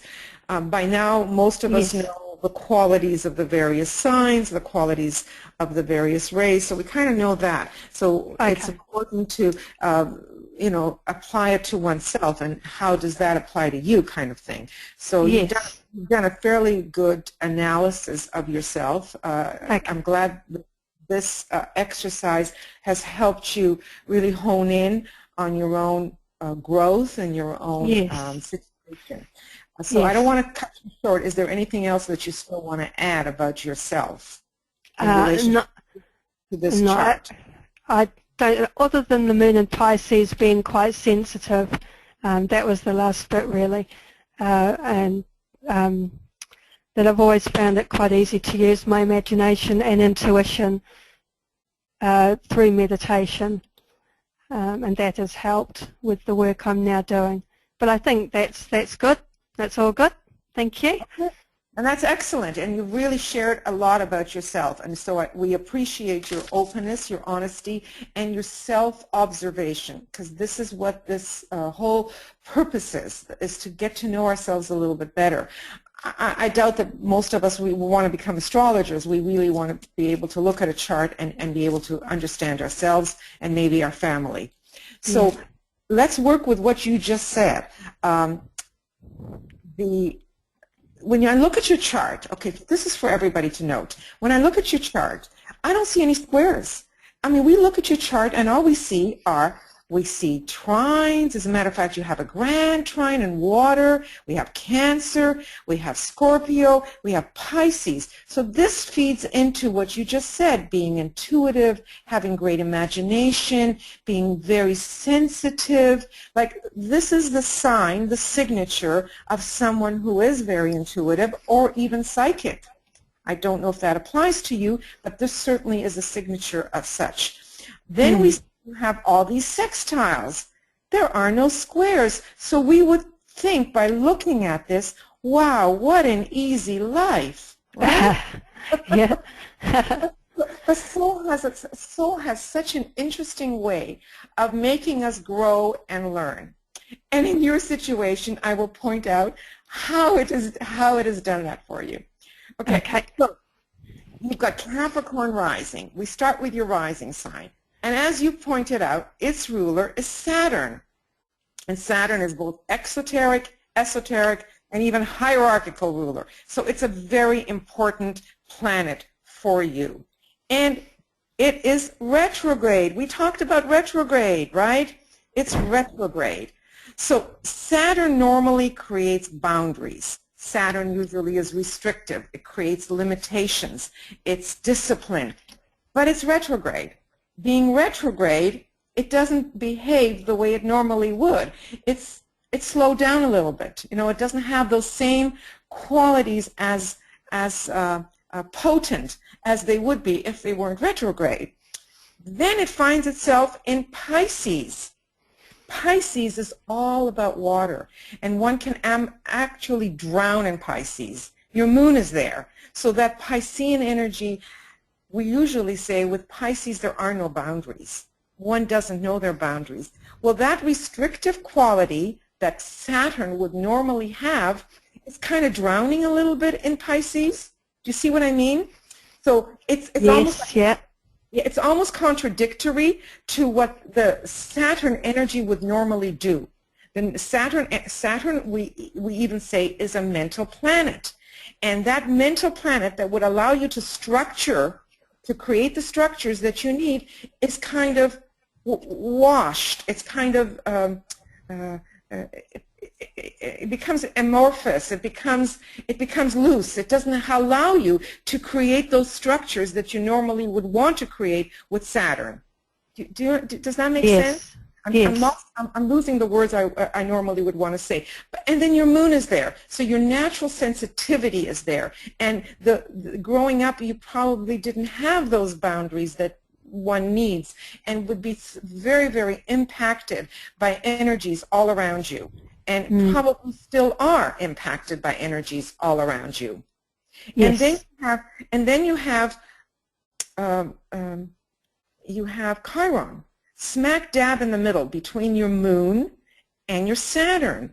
And as we have said time and time again in these webinars, Chiron forces us to have to make adjustments, to make corrections, because if we don't, we end up with ill health. And you spoke about ill health. You spoke about your body, which is the moon also, your form, your body, not being well. So somehow that emotional, unable to really relate to, has caused you ill health. And I mean, none of us know what, nor is it important for us to know what. But you can see how with Chiron there, it becomes, it forces you to have to look at yourself if you've become ill, because you've got to find alternatives. You've got to get well, right? So Chiron has helped you in many respects to make adjustments, to make corrections, because of this emotional over-emotionalism that you live and experience and live on a regular basis because of this trine. Okay? And in some respects, it's very hard to get to know yourself, to get to really know yourself because of this. And it's opposite, you know, it's, I wanted to talk about the sun, but it's opposite Pluto, it's opposite Chiron. So things will happen for you in unusual ways. Emotional attachments may be unusual. There might be trouble with the opposite person. It might be changes in residence. There are shifts in attitude, because we're talking about emotionalism. There might be moodiness. All of this is opposition, you know, and it might sometimes swing one way or swing the other way. And another thing, usually with Moon and Pluto, we tend to say, was your mother domineering? Was your mother difficult for you? Yeah, a little. Not overly, but a little. There was a limited freedom. Okay. Usually that's the conventional way that we look at that, but I mean, that's only one way in astrology. There's hundreds of ways to look at things. With Uranus there, it might make you impulsive, it might make you very sensual, even vying for power, that freedom that you needed, that you probably did not have. But on the other hand, it is Pluto being in the 8th house, which is normally its dignified home, because it is the ruler of the 8th house, because Scorpio normally lives in that house, is a very good thing, because it gives you the opportunity to transform, to regenerate, to change, you know, to transform the things that you can then, you know, look at more closely, matters of everyday life, to look at them, you know, in a critical way. So it allows for that transformation here for you. Okay? Yes. The other thing I want to point out is that we talked about interceptions. Look at that. Your Leo is intercepted. Well, then obviously it makes the opposite intercepted too. And your Sun is in Leo. So you did mention a number of times about stepping into yourself and that identity that you needed, that power that you needed to have that sense of self, the confidence that you needed. All of that is Leo, and it needed to find a way to come out of that intercepted closet that it's in, you see. Its ruler is the Sun. Yes. So you needed to find the qualities within you that gave you the power, the authority, that self-determination to step out of that interception of being in a closet so that you can really shine, Sun, shine in Leo. Be that leader that you refer to that you are, and that benevolent leader, which is what a Sun in Leo can be. And you have your Mercury right there. And your Mercury is retrograde, which means when it's retrograde in the heavens, when we hit the retrograde, for you it goes direct. But you live a retrograde Mercury, which for you means that you're not that quick to make the decisions. You're not that quick with the mind. The mind to chew things, go over it again and again, and it's more subjective, more intro rather than exo. Yeah? Yeah. Again, that's because it's a retrograde Mercury here. Now you see all of this in Cancer, the nurturing quality that is in you. It's a very interesting thing to see. 16 degrees and 16 degrees for both Mars and Venus. We call that a combust. Don't ask me what all that means. It just means that they're identical degrees and that they're powerful because one isn't stronger than the other, you see. So you know your social skills quite well. Step out of your sensitivity. Step out of that maybe lack of confidence, whatever it is. You really know how to relate. You really could relate very well to others because it is in the 7th house of relationships. And you have your Jupiter there, and it's exalted. It's in a really good place. It's exalted in Cancer. So you can nurture the people that you associate with, the people that you relate with. You can really do your own thing. As a leader, because you've learned the disciplines involved in being the best that you can be, you see? Yeah. And then you have, of course, your Neptune. You talked about that. It's in Scorpio. That's probably what led you to all the psychology that you were involved in. It's leading you into your esoteric work. It's leading you to dig deep into all this, Moria Federation work, the esoterics. It's the ruler of the Sun. If we, not the ruler of the Sun. It is the Sun that it veils Neptune, and it is in Scorpio. And you do have all of this in the Scorpio house. So you have a lot of potential to dig deep, to get to know yourself even better, because that is your aim in this incarnation, is to really step into yourself, step into the sense of who you are, and to be able to radiate that, because that's what Leos do. And you can do that in the relationships that you create, because it's all in the 7th house. You have the capacity, with all of this in Cancer, to be nurturing, caring, create an environment that's safe for other people in relationships, And don't be afraid. Don't be afraid to be to say it how it is, to be structured, to be to be that strong person that you certainly can be. It's difficult with all that water, I know, but you can step out of that and be who you are. And that's all I got to share with you, is be who you are, because you have so much potential there. Thank you. That's lovely. Good. And I just wanted to add that you have these huge, grand water trine, it's not there once, it's there in triplicate, because you have the 3 points at each part. But you also have, as Eva said, you have all the sextiles too. So what it does is it adds the earth quality that opposes these other points to bring that practicality down to the water.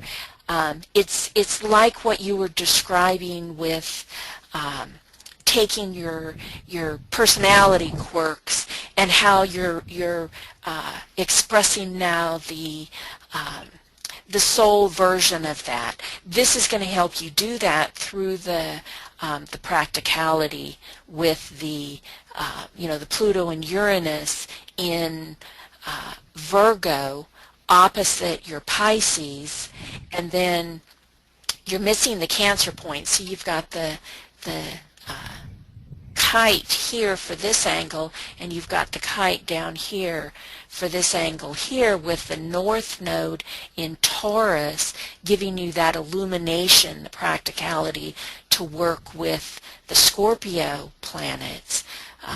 Technically, your ascendant should be in a few degrees higher. You're missing the point over here in Capricorn that would put it all together for you. But the fact that you're actually expressing, some of the higher qualities of your Capricorn ascendant, it shows to me that you're working on that, elevating the consciousness, that you're working on the Taurus illumination, and that it can actually take that watery element and add the structure to it. Also, as much as Saturn isn't going to have boundaries if it's either retrograde or in Pisces, this is the last degree of Pisces. So it gives you an opportunity to learn that particular lesson of Pisces. And you seem to be doing that quite well with the new work that you're doing, with the new studies that you're doing. You're taking that sensitivity and you're using it for the right reasons, is what it looks like to me. So. Yeah, well said, BL. You know what, that 29 degrees of Saturn, it's very important to recognize that she gets beyond that. She's got it made because it's at the very, very last degree, Really, really good point. Yeah. Yeah, thank you. Thank you, BL. You're welcome, and thank you. You shared an awful lot with us, and I hope this was a very good, useful experience for you, as it is with everybody. You were actually our last personal presenter. The remaining webinars that we have, our guest presenters are going to be doing a second presentation, some of them. We asked for volunteers, and many of you stepped up. Thank you. We're all booked right now through the 16 May webinar, and then we'll have the final webinar on 6 June. We won't have any presentations then. What it's going to be is a wrap-up of everything and putting things together in perspective. At that time, we're going to discuss transits, and we're going to also talk about progressions. As Eva mentioned, when you go to the conferences or other astrologers, they're real good about handing out those quad wheels that have your natal chart in it. They have the transits, they have the secondary progressions, and they have the solar arc directions. Well, we're going to talk a little bit about all of those things. I'll send you all a follow-up chart that has those 4 things in it, so you can look at it. So I'm sorry that we're running a little late today, but I hope that it was productive for you with everything that we've done. So any questions or any comments before we close the webinar out?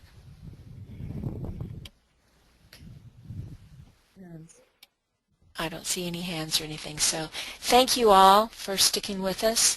Thank you, Michael. Great presentation on Alice Bailey. And thank you, Tracy. Thank you, everybody. And We hope that these webinars are fruitful, and we get feedback every now and then from people that are not attending these webinars that do look into this, people we haven't got a clue who they are, and they're enjoying that. So that's a good thing. So we're happy that this is making its rounds to other people as well. So thank you for attending. It always creates good energy when we have as many people as we do. Okay, no questions, no more comments, so thank you very much. Good night, everybody. Bye. Bye. Bye.